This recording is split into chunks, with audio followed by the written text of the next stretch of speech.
Hey guys, Board now back with you, and on this video I will be reviewing a brand new horror movie release, and it's gonna be The Hunt, which came out just this past Friday the 13th. Fitting enough, we had a horror release on that date, and yeah, much talked about film in the media because of the theme of the film and some of the controversy.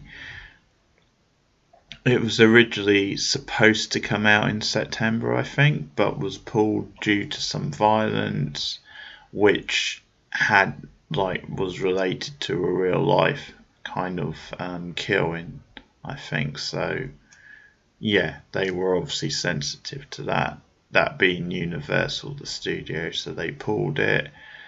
But yeah, it's been much talked about because of some of the politics of the film as well, which I'll obviously talk about. So it's another Blumhouse production. They're very busy at the moment, of course. Have had a big hit with the new version of The Invisible Man, which I gave a thumbs up to. You can find that review, which I did recently, on the channel. But here we go with another very different sort of horror movie in The Hunt. If you can even call it a horror, I guess it has that element because of people being hunted down and the killings, and obviously there are certain rules to it, but yeah, it mixes other genres as well. So the film is directed by Craig Zobel, who very independent director. He directed an interesting film almost 10 years ago now, actually, called Compliance, which was loosely based on a true story. And I think that divided a lot of people, but it's certainly a very challenging and bold film. And although this film is very different to that, I think maybe because of some of the themes, you can understand why a director like that would be attracted to it. Perhaps almost as notable is the fact that Nick Kurz and Damon Lindelof are the screenwriters. Lindelof, the better known of the two, he of course was the main showrunner on Lost, really took over from J.J. Ambrose after the original season. So much credit goes to him to really steering that show in the direction it took on.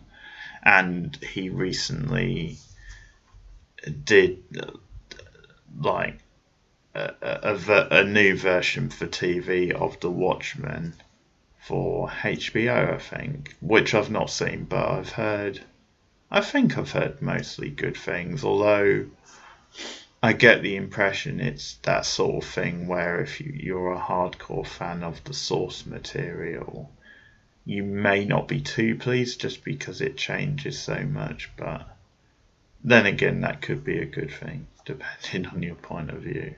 But Lindelof pretty hot, I think, right now, coming off the back of that, and obviously his involvement in Lost.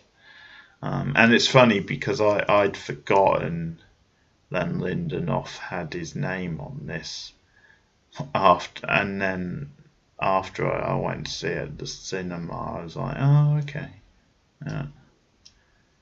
And in some ways I was a bit surprised. Maybe the final film didn't really feel that much like a Lindelof type project. I think Kurz might have worked on Lost as well as a writer. I'm not too sure, his name seems familiar. And it makes sense if they're working together here.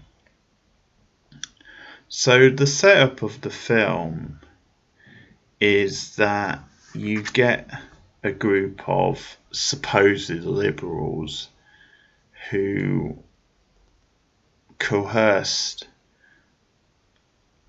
through like an online type thing. They persuade a group of right wing people to attend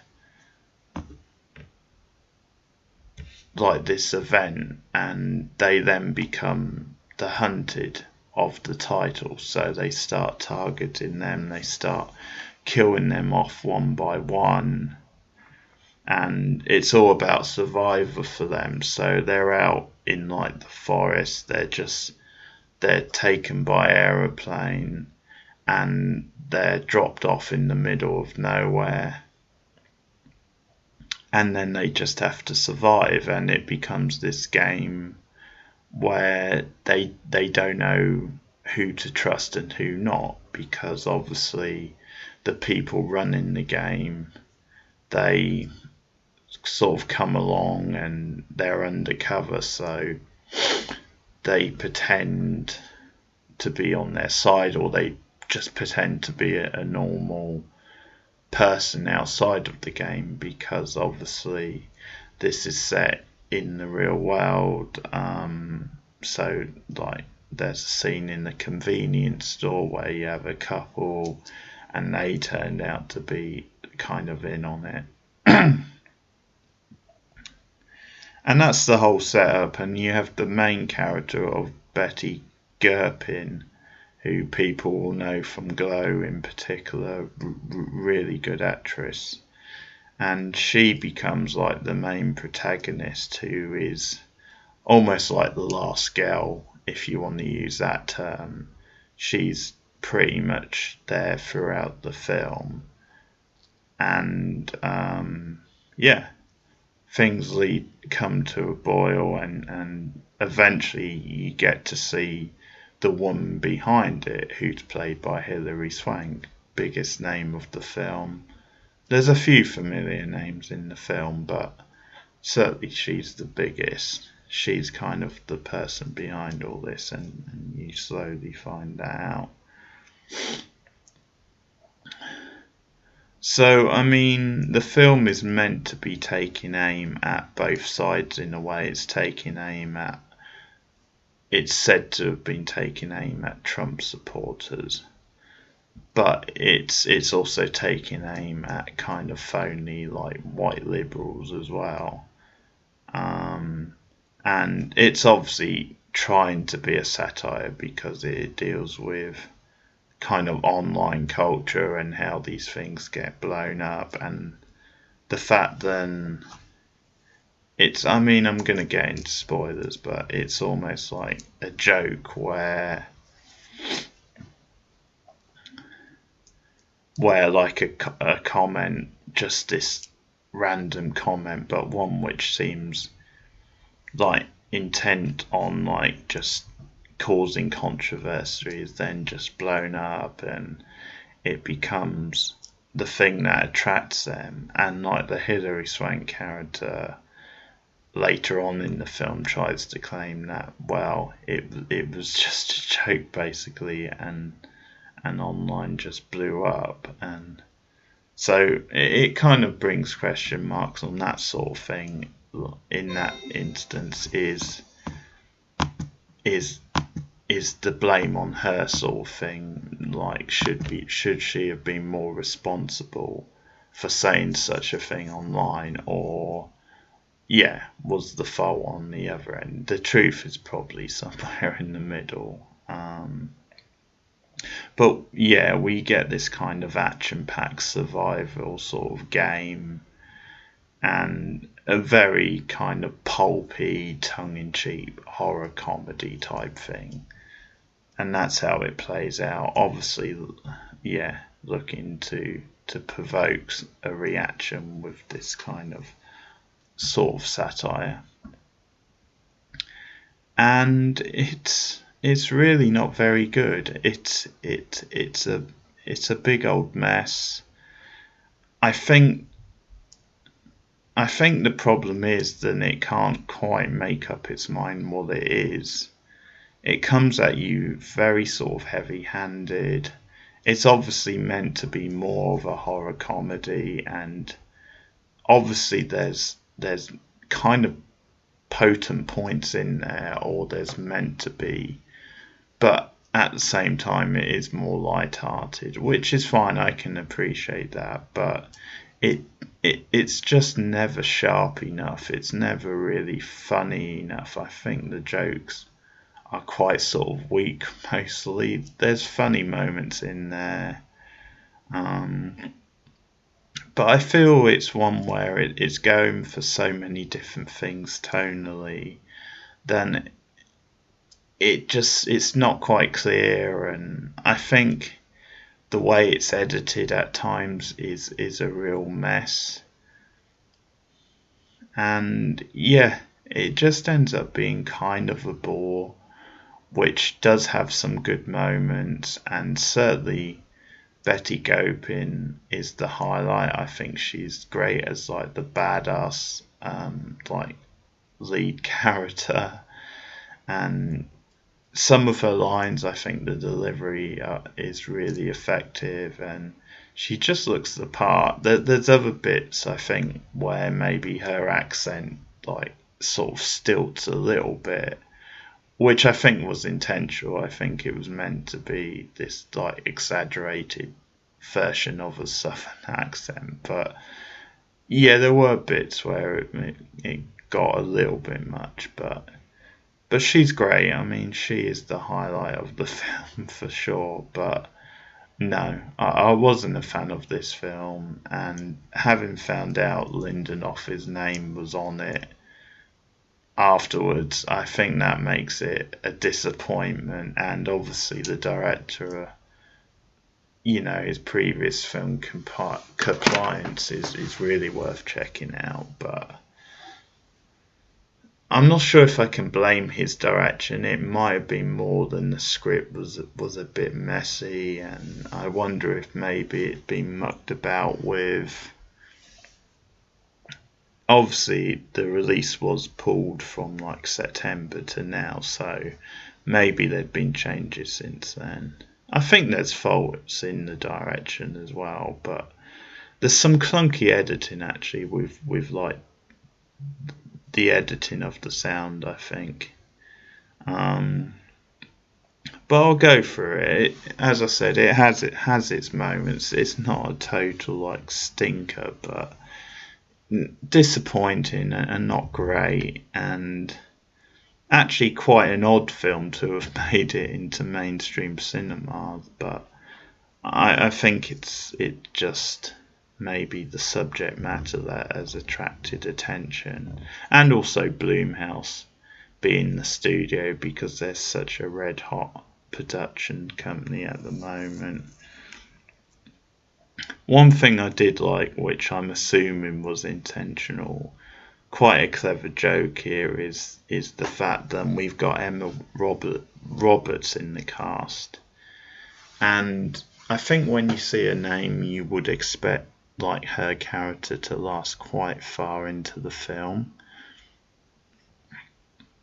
but she doesn't. She's killed like, well, it's like the second scene. So she's one of the group who are like, they wake up in the forest, and obviously they then get attacked, and she gets killed like within minutes of being a group.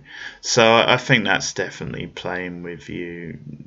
Most people would know Emma Roberts, and I think it's also maybe a knowing gag because she was on Scream Queen. So I think maybe a nod to that as well. Certainly the fact that she's in there.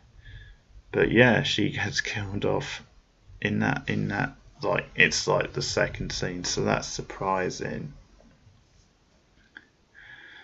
But I think from the beginning, like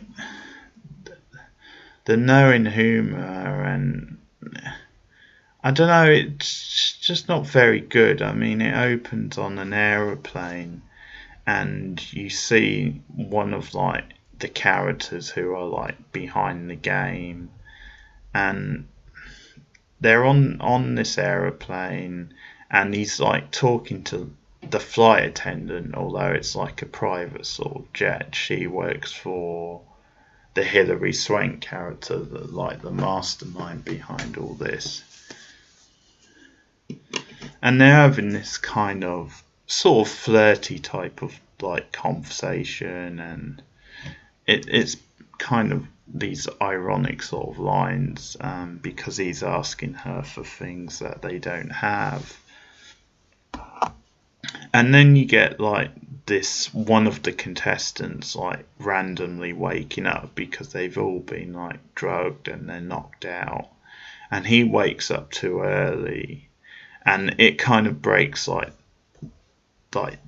the sort of silence in the room, and he just goes crazy. So then you get this violent altercation with one of the other guys, and he ends up killing him, which the other guy's like, whoa, what are you doing, sort of thing. But he woke up, I had no choice. But it's this real brutal sort of altercation, and very, very sort of physical. It's so there was something kind of grotesque and in bad taste, which I kind of enjoyed about that, even though the scene itself was quite messy. But I mean, just talking about some of the humour, I just don't think it's that good. So there's a couple of jokes in the scene when the first set of contestants are dropped off and they are then killed. So you get there's the one of them shot at, and it's like, you almost killed me. And then she runs and is killed, but I think it's just the delivery is quite weak, and I don't think they're really trying that hard with the jokes in this film. And then you get one of them is like stuck with like spikes, and she's like, oh, it's my birthday, I wanted a bit of cake, which probably sounds a bit more funny like when I say it like that, but it's just not that good. It's kind of it's fine. You get the joke, but it's not like a laugh out loud type joke. And again, some of this stuff, it just feels like kind of uneven. So the jokes mostly are quite weak. There's quite a good one later on when like the Betty Gurpin character and like one of the other guys that she meets up with, who's one of them as well, they sort of go on like a cargo train, and as it turns out there's a group of immigrants in there with them, and then the train is stopped by soldiers, and they obviously have to kind of like put their guns away and surrender, otherwise they're going to be killed. And the guy with her is like making all this fuss because he thinks the immigrants are like just actors, just pretending, and he's really convinced. And there's actually a really funny exchange where one of them, who's been like talking in like a foreign like tongue, then when the guard isn't looking, he like reveals himself as he actually talks English. So that's pretty funny, because he keeps like, every time they come back to him, he then goes back into character, but then then they walk away and he goes back to speaking in English. But as it turns out, he says he's the only one who is really, he can speak English. The rest are like actual immigrants sort of thing. So he's telling him not to sort of like mess it up. And then he gets an untimely death because like he basically gets a grenade like down his trousers in the balls, so boom, it gets blown up. But that's another thing, that the deaths are pretty tame. It's kind of going for this pulpy, cheesy type feel, but like that death, it's actually not that good. It's quite funny leading up to it because of his acting and his reaction to the grenade down his pants, but the actual effect is pretty tame. It's not really that pulpy or gooey at all. The kills are pretty weak. There's not a lot of like sort of thrust to them, or kind of not enough invention. And so the jokes are weak, the kills are weak. It feels very sort of heavy-handed. I think the satire isn't really saying enough. It's not really potent enough. And I think probably the main problem is then it's just like unbalanced by the other stuff going on. I think the film needed to find kind of a tone or a theme. And because there's this sense, then it's kind of finger wagging at both sides.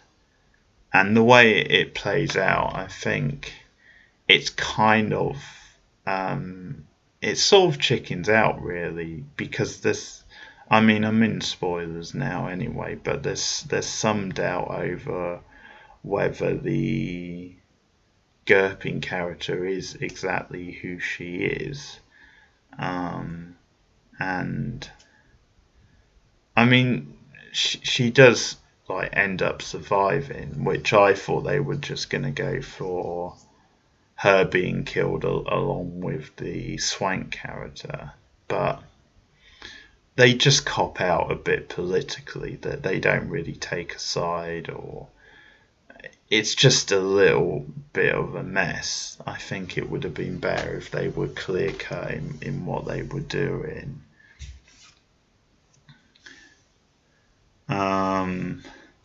So I suppose I mean, there's not a great deal much else to talk to. There's quite a nice scene in the shop, in like the convenience store, where you've got like this mum and pop type character, and they're actually like running the shop. But at first, like you get the group of the there's a term for them in the film actually, but I can't remember what it is now. And they all run in, and quite a funny scene. They're quite frantic to like escape and get out of there. But like it's all a trick, because they're pretending to be on their side, and they actually like give them some stuff to like drink, I think, drink and eat, and it turns out like there's poison in it. But that scene's quite good as well. But yeah, mostly this is just a mess, and it's not even that entertaining. So I guess I'll talk about the end, because at the end, when it gets to the stage where the Betty Gilpin character is the only survivor, then she talks to like the Hilary Swank character like over the telecom, because she's wiped everyone out. And it turns out that this character played by Wayne Duvall, who's been like working with her for a while now, it turns out he's actually on the other side as well.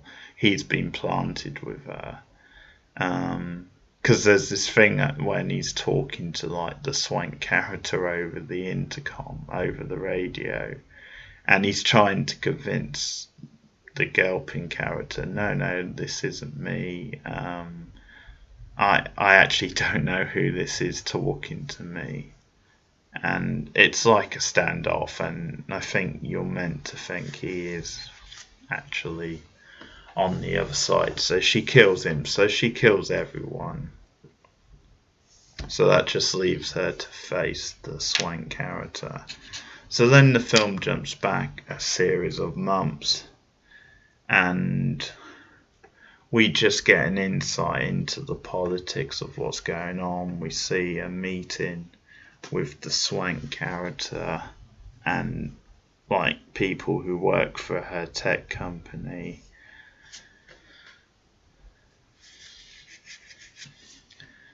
And that's when we hear sort of thing that a joke of hers has been like blown out of proportion. And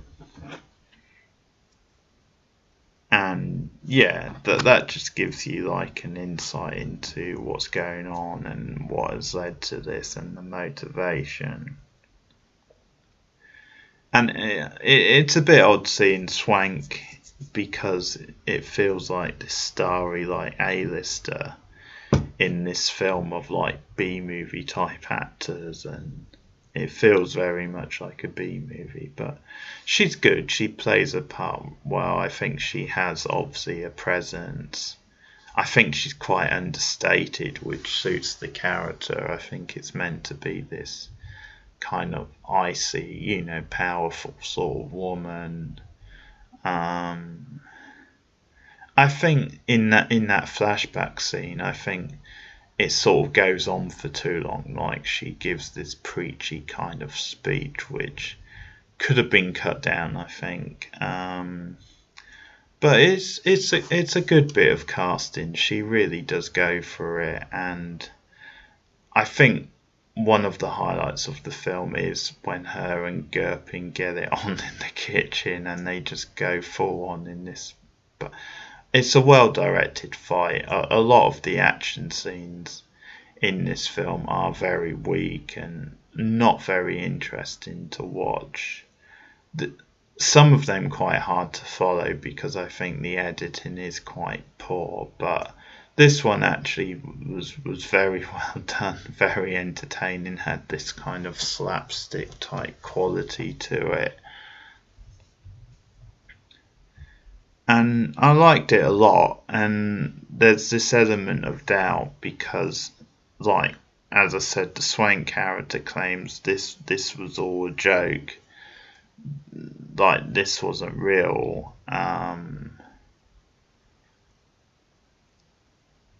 But you took it as real. But then there's this other twist which I didn't really like at all, and it's that the Gurpin character says to Swank, then I'm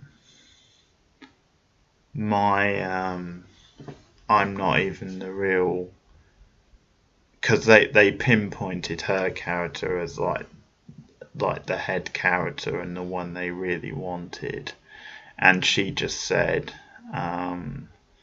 yeah, there's another woman with my name, so you've got the wrong woman essentially, because they've identified who she is, sort of thing.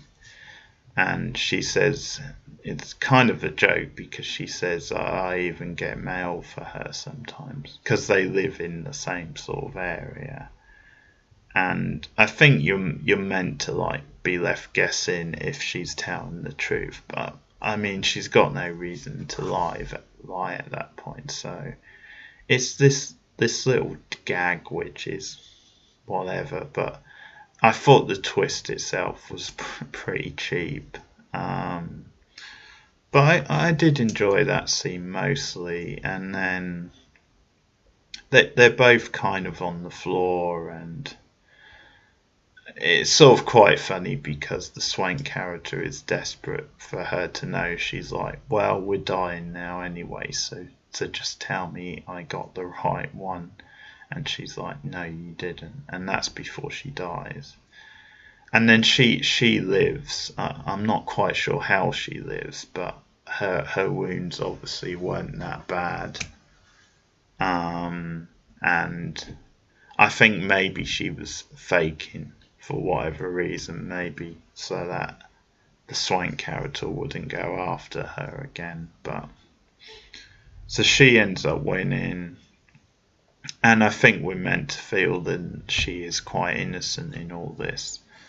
and she takes like the private jet that we saw at the beginning, and you get kind of a rerun of the conversation which the guy had with the stewardess, but quite different as well. And she's much nicer to her. She asks her to sit down and have some champagne with her, so it's almost like she's gonna take over the business now, or just showing that she's a lot nicer. But whatever, that's the end basically. It's not very good. It has its moments, but it is a mess, and I thought it was quite bland. I think another issue I have with it is then it's just like stealing bits from other like films. So it obviously feels a bit Battle Royale. It feels a bit Hunger Games, a bit like that film Series 7, The Contenders. And I think because it appears to be like riffing off the reality TV Survivor type thing, it just feels like that's been done and dusted like ages ago, even though that's not the main purpose of the film. It did have that feel about it. So overall, The Hunt didn't do much for me, so I'm going to rate the film, and I'll give it a 4 out of 10. It's pretty bad in my opinion. It sort of felt like the kind of like Fright Fest type, low budget type film that has that straight to DVD type feel, where part of the charm is meant to be kind of how schlocky it is. Obviously, it has a bit more of a budget, but in this case, there's not a great deal of charm to it. It's not really a so bad it's good kind of film. It's obviously not terrible. I can't really go below a 4, but has its moments. Gurpin's very good. She carries it very well. Some good jokes. The kills, as I said, were pretty weak, but no, overall not very good. Pretty weak in my opinion. So that's The Hunt. If you've seen the film, let me know your thoughts in the comments below, and I'll be back with another horror movie review soon. Now, I'm not quite sure what's going on with A Quiet Place 2, because it was originally supposed to be released this coming Friday or next Friday, but I've heard a rumour that it's been pulled because of this whole coronavirus outburst, the Big C. But I don't know, I'm still seeing posters saying it comes out on Friday, so who knows. Anyway, if it does come out this week, that'll probably be my next horror review. Or I might squeeze one before that, but yeah, fingers crossed The Quiet Place 2 is still coming out this week. But this has been my review of The Grudge, and as I said, let me know your thoughts in the comments below. Like and subscribe, and stay tuned for more horror movie reviews. Goodbye. Hey guys, this is Bored Now, and I'm